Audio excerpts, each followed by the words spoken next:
В Нерюнгринском районе проживают представители более 100 национальностей. И важная особенность населения – взаимоуважение и активное сотрудничество. В Нерюнгринской городской библиотеке прошли Дни украинской культуры. Работники подготовили праздничный концерт «Рождественский переполох» с народными песнями и танцами.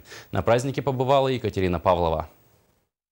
Нерюнгринское отделение общественного движения «Ассамблея народов Республики Саха-Якутия», в состав которой входят 8 национальных общин, проводит большую работу в области национальной политики. В ассамблею входят азербайджанская, бурятская, казахская, киргизская, татаро-башкирская, эвенкийская, якутская общины, Нерюнгринское городское казачье общество. Украинская диаспора была создана в нашем районе в 2014 году. Каждая община выполняет огромную работу по сохранению традиций и воспитанию молодежи в духе истинного патриотизма и интернационализма. В прошлом году мы проводили День эвенкийской культуры, День якутской культуры. Ну и настало теперь время провести День украинской культуры.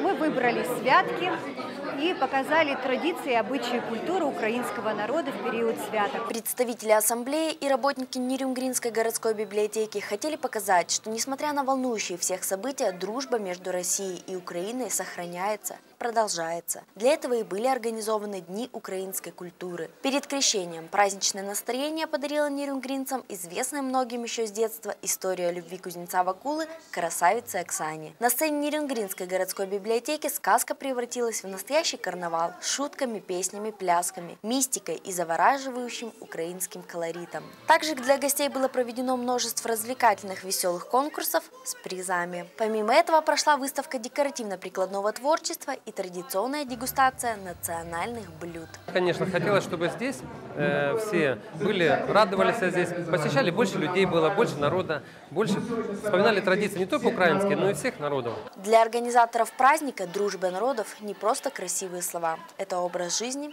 и добрая традиция. В планах также проведение в марте украинской масленицы. Екатерина Павлова, Кирилл Федоров, НВК Саха-Нерюнгри.